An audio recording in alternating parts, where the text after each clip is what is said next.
కొల్లగొట్టిందో వీటన్నిటినీ కూలంకుషంగా పరిశీలించి ఆనాటి దొరలు ఎవరైతే వారి స్వార్థం కోసం ఈ ధరణి కాన్సెప్ట్ ని తీసుకొచ్చి మోసం చేశారో ప్రజలని, ఆ ఆస్తులన్నిటినీ తిరిగి పేదోళ్ళకిచ్చే కార్యక్రమాన్ని ఈనాడు చేపట్టడం జరుగుతుంది అధ్యక్ష. ఇదే సందర్భంలో ఇంకా 1-2 విషయాలు తమరు నోటీసుకు తేవాల్సిన అవసరం ఉంది అధ్యక్ష.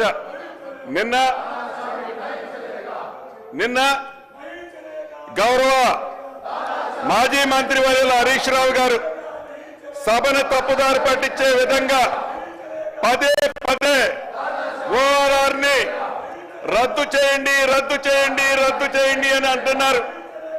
వారితో పాటు వారి బావమరిది గారు కేటీఆర్ గారు కూడా ORR ని రద్దు చేయండి అన్నారు. ఆ సభలో గౌరవ ముఖ్యమంత్రి గారు ఉన్నారు, మేమందరం కూడా ఉన్నాం. వారి సూచనల మేరకు, వారి ఆలోచనలకు అనుగుణంగా ఏదైతే వారు ఉబలాట పడుతున్నారో ఒక అగ్రిమెంట్ ని రద్దు చేయాలి అంటే దాని మీద ముందు విచారణ జరగాలి అధ్యక్ష. దానిని దృష్టిలో పెట్టుకొని గౌరవ ముఖ్యమంత్రి రేవంత్ రెడ్డి గారు నిన్న దాని మీద సిట్టును కూడా ఆదేశించడం జరిగింది. అంటే ఇందిరమ్మ ప్రభుత్వం యొక్క చిత్తశుద్ధి, ఇందిరమ్మ ప్రభుత్వం యొక్క నిజాయితీ ఏంటో ఒక్కసారి ఆ ప్రతిపక్ష నాయకులు అర్థం చేసుకోవాలి అధ్యక్ష. ఇంకొకటి కూడా దృష్టికి తేవాలి అధ్యక్ష. అబద్ధాలతో కాలం గడపాలని ప్రతిపక్ష నేత కనిపించరు, ప్రతిపక్ష నేత సభకు రారు, ప్రతిపక్ష పాత్ర పోషించరు అధ్యక్ష. ఉన్నవాళ్ళు, ఈ సభలో ఉన్నవాళ్ళు ఉదయం నుంచి చూస్తున్నాం, నిన్న మొన్న చూశాం. రోజుకొక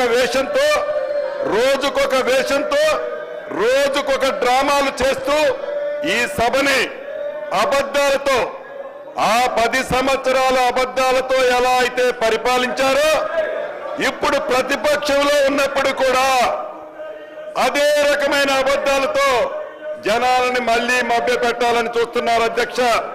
ఒకటి నిజం,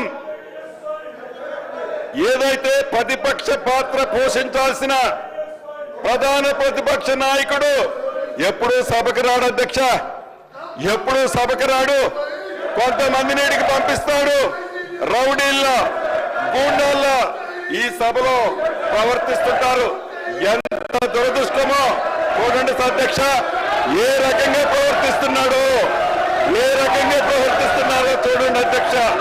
ప్రతిపక్షం అంటే విమర్శించడమే ప్రతిపక్ష పని అన్నట్లుగా ఎలా విమర్శిస్తున్నారో, ఎలా నడుచుకుంటున్నారో తమరు ఒక్కసారి చూడండి అధ్యక్ష.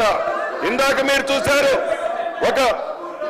ఒక దళిత స్పీకర్ గారు కూడా ఉన్నారని గ్రహించకుండా మీ మీదే పుస్తకాలు ఇసిరేశారు. నన్ను మ్యాన్ హ్యాండిల్ చేయడానికి ఇదే సీటు దగ్గరకు వచ్చి బెదిరించబోయారు అధ్యక్ష. ప్రత్యక్షంగా ఇవన్నీ మీరు చూశారు అధ్యక్ష.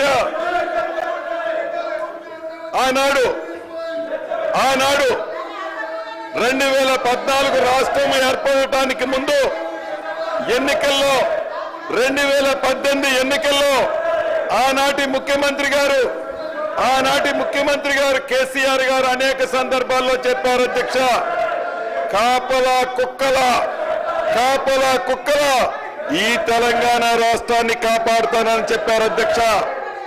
గౌరవ మాజీ ముఖ్యమంత్రి గారు కాపలా కుక్కల తెలంగాణని కాపాడలేదు అధ్యక్ష. కాపలా కుక్కలా కాకుండా వేట కుక్కలాగా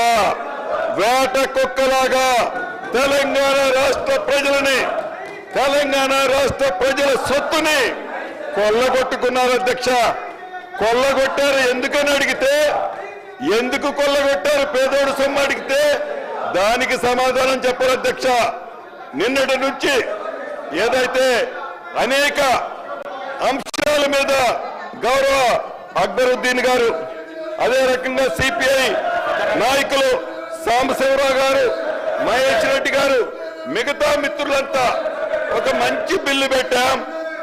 ఈ బిల్లుకి సహకరించాలని అక్బరుద్దీన్ గారు